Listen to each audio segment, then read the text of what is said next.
10 MAF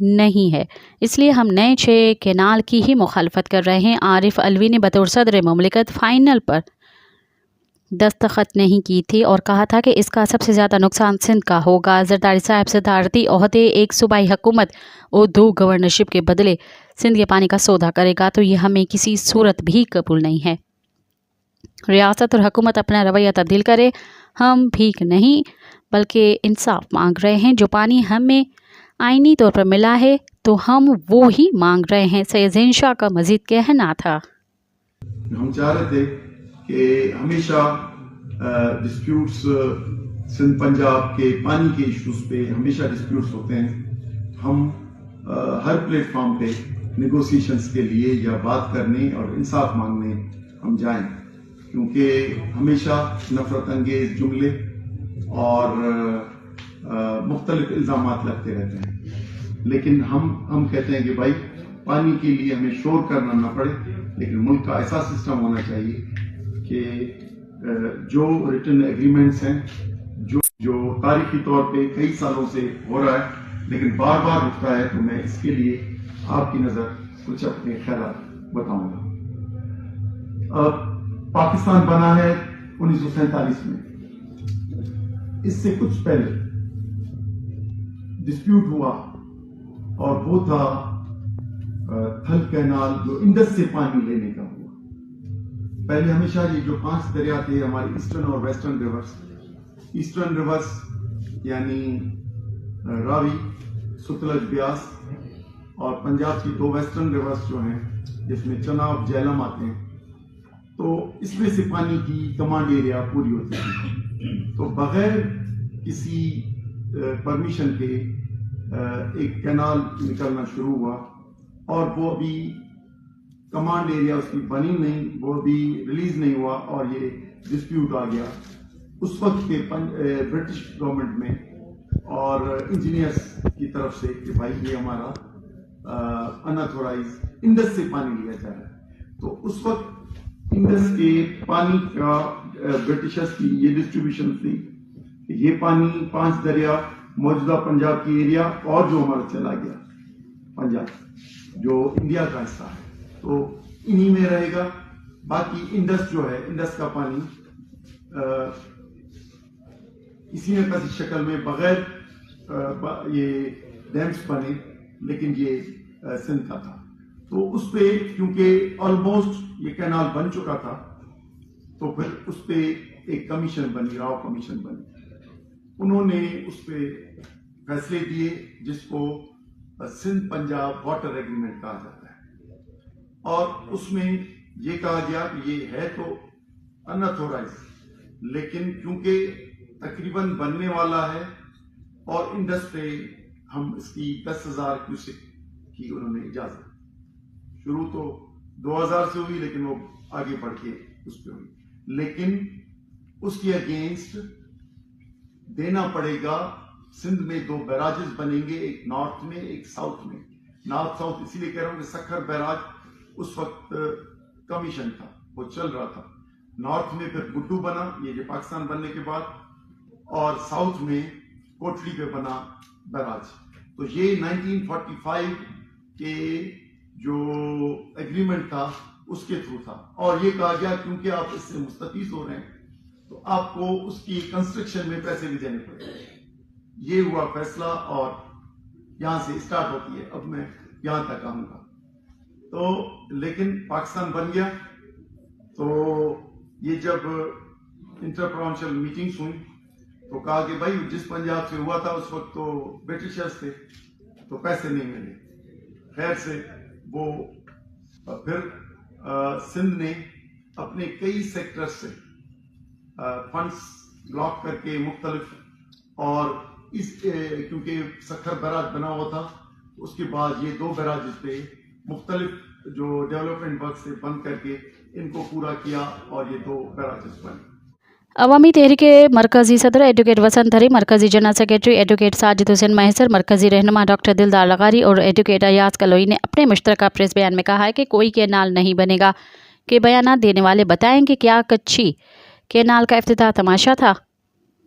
مراد علی شاہ کیسے بھول سکتے ہیں کہ کچی کینال کی افتتاحی تقریب میں پیپلز پارٹی کے منتخب کردہ بلوچستان کے وزیر اعلیٰ سرفراز بگٹی شریک ہوئے تھے۔ انہوں نے کہا کہ چولستان کینال نہ بننے کے جھوٹے بیانات دے کر عوام کو گمراہ کرنے والے مراد علی شاہ خود چولستان جا کر دیکھیں۔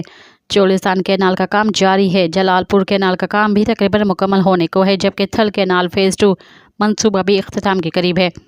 پنجاب کے حکمران پیپلز پارٹی کے تعاون سے تیزی سے ڈکیت کینال نکال رہے ہیں اور پیپلز پارٹی ایک قطرہ بھی نہیں لینے دیں گے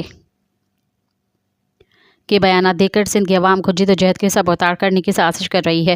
رہنماؤں نے کہا کہ سندھ کی عوام پیپلز پارٹی کے ڈھونگ اور فراڈ کو مسترد کرتے ہوئے دریا کو بچانے کے لیے اپنی پرامن جمہوری جدوجہد جاری رکھیں گے۔ دریا پر قبضے کے خلاف 22 دسمبر کو سکھر میں عوامی تحریک اور سندھیانی تحریک کی جانب سے ریلی نکالی جائے گی۔ تھرپارکر میں باپ نے بیوی، بیٹی اور 2 بیٹوں کو زہر دے کر خودکشی کر لی۔ کویا گاؤں میں شنکر ٹھاکر، اس کی بیوی پون بھائی، 8 سالہ گیتا بائی، 5 سالہ جسونت اور 3 سالہ گلچی کی لاشیں گھر سے ملی ہیں۔ پولیس کا کہنا ہے کہ ملزم نے بیوی اور بچوں کو مارنے کے بعد مبینہ طور پر خودکشی کی ہے۔ Communist party of Pakistan Sukkur unit کی طرف سے سکھر پریس کلب میں کمیونسٹ پارٹی آف پاکستان کے اہم رہنما شہید حسن ناصر کو خراج تحسین پیش کرنے کے لیے تقریب منعقد کی گئی۔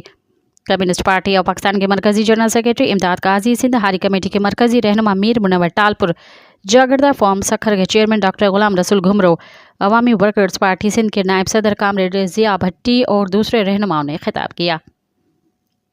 صدارتی خطاب کرتے ہوئے کامریڈ امداد قاضی نے سیاسی، سماجی اور معاشی حالت کا تجزیہ کیا۔ اس موقع پر امداد قاضی نے کہا کہ پاکستان کو درست سمت میں چلانے کے لیے آپریشن کی نہیں، تمام قومی وحدتوں کو تسلیم کرنے کی ضرورت ہے۔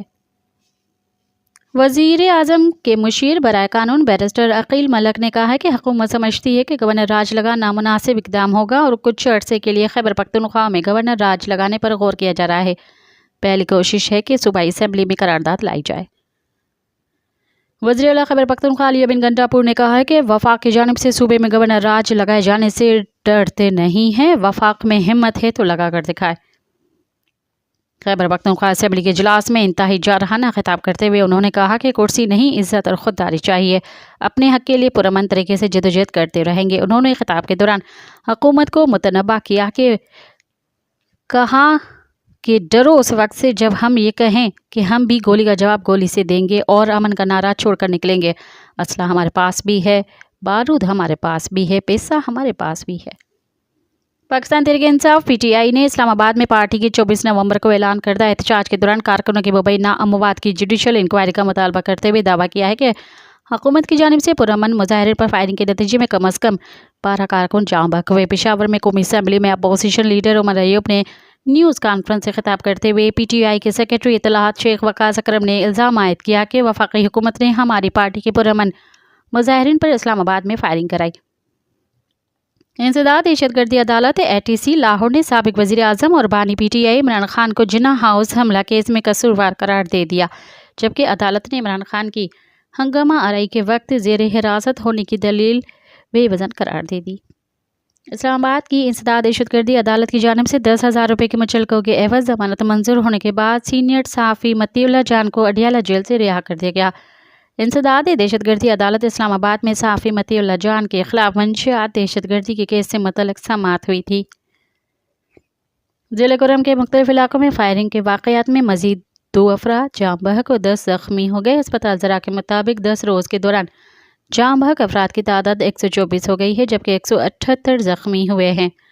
علاقے میں موبائل، انٹرنیٹ سروس اور تعلیمی ادارے بند ہیں۔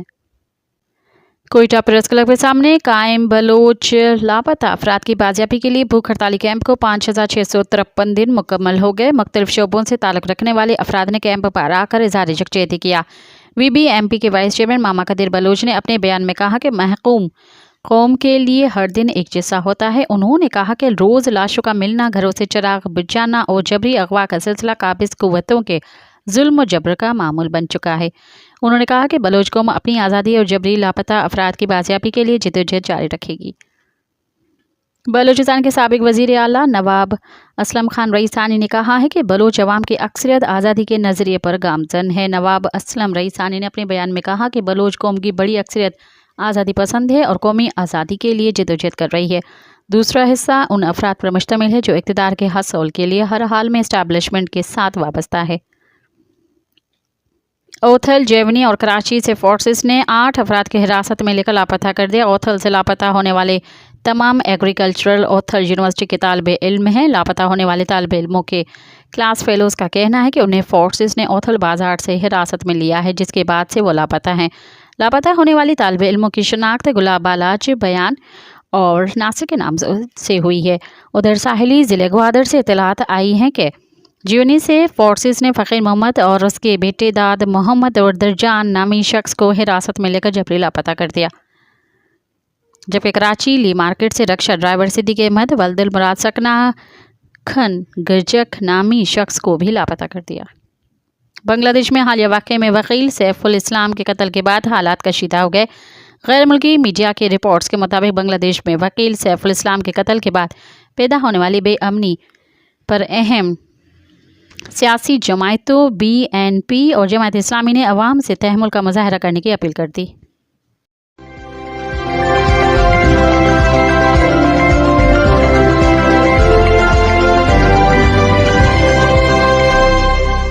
اب پروگرام میں شامل کرتے ہیں تجزیے اور تبصرے۔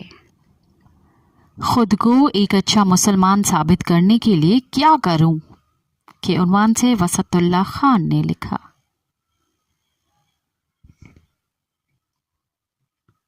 ایک سنی دیوبندی گھرانے میں پیدا ہونے والا وسط اللہ خان خود کو ایک اچھا مسلمان ثابت کرنے کے لیے کہاں تک جائے، کیا کرے؟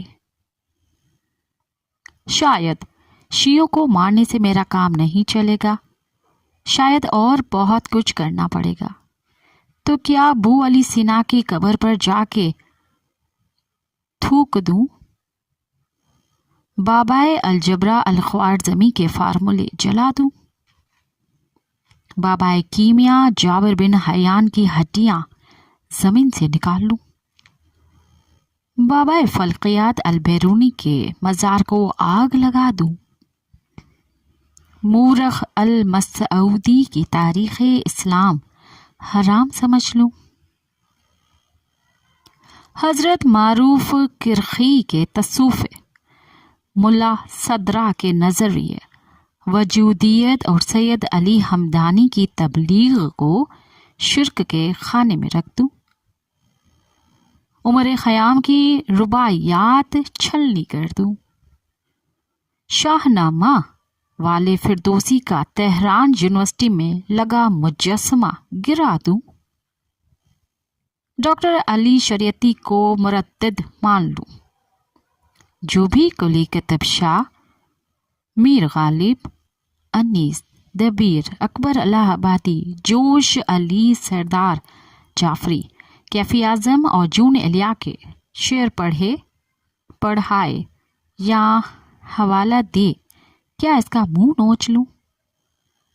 اردو کا سب سے بڑا ناول آگ کا دریا، دریائے برد کر دوں؟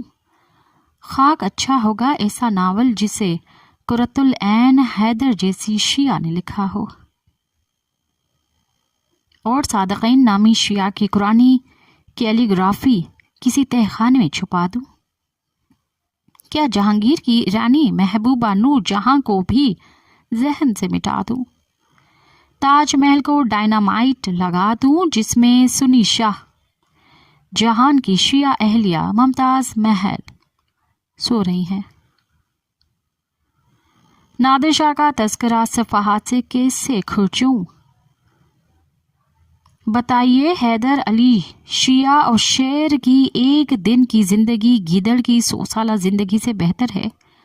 والے فتح علی ٹیپو سلطان کے ساتھ کیا کروں؟ جنگ آزادی کی ہیروئن بیگم حضرت محل کا تذکرہ کہاں لے جاؤں؟ جس شخص کو بانی پاکستان کہا جاتا ہے اس پر سے شیعت کا دھبا کیسے مٹاؤں؟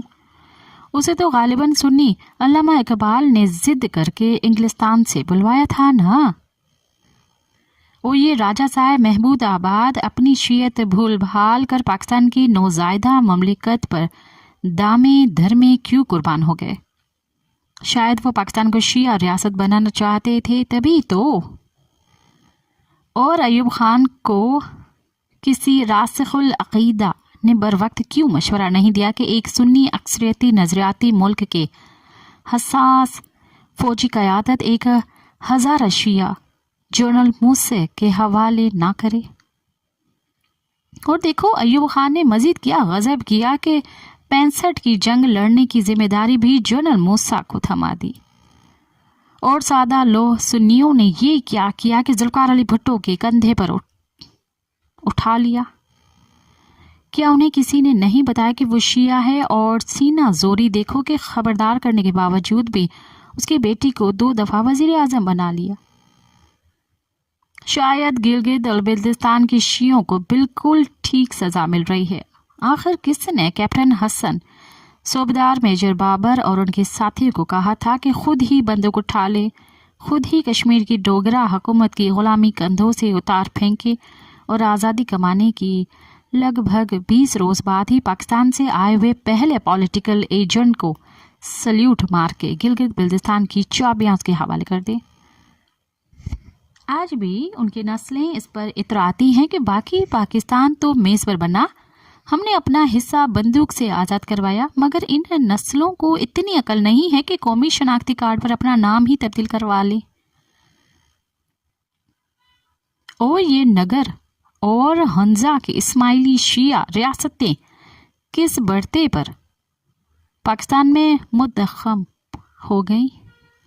جانے کیا سوچ کر حوالدار لولک جان 1999 میں کارگل کی چوٹیوں پر جان دے کر نشان حیدر والوں کی صف میں شامل ہو گیا۔ تو کیا میں یہ مطالبہ کر دوں کہ اس شیعہ سے نشان حیدر واپس لیا جائے اور اسے شہید نہ کہا جائے؟ اور یہ نشان حیدر کس نے نام رکھا؟ کیا پاکستان کے اعلیٰ ترین فوجی اعزاز کا نام نشان صحابہ، نشان جھنگوی، نشان جیش، نشان طالب یا نشان قاعدہ رکھتے ہوئے ہتک محسوس ہوتی ہے؟ مجھے 5 سال کی عمر میں انگلی پکڑ کے ABCD سے متعارف کرانے والے استاد کے سنگ مزار پر سے حمید حسن نقوی کا نام کھرچوا کے دلاور خان یا خورشید صدیقی یا اسلم فاروقی یا بابر بلوچ یا پھر بھگوان داس لکھوانے سے کیا کام چل جائے گا؟ بتائیے نا۔ آخر کیا کروں خود کو ایک اچھا سچا مسلمان ثابت کرنے کے لیے؟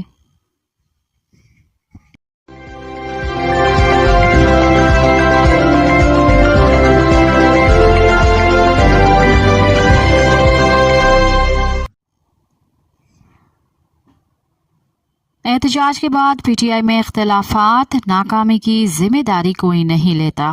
اس حوالے سے اپنی رپورٹ میں ضیاء الرحمان لکھتے ہیں،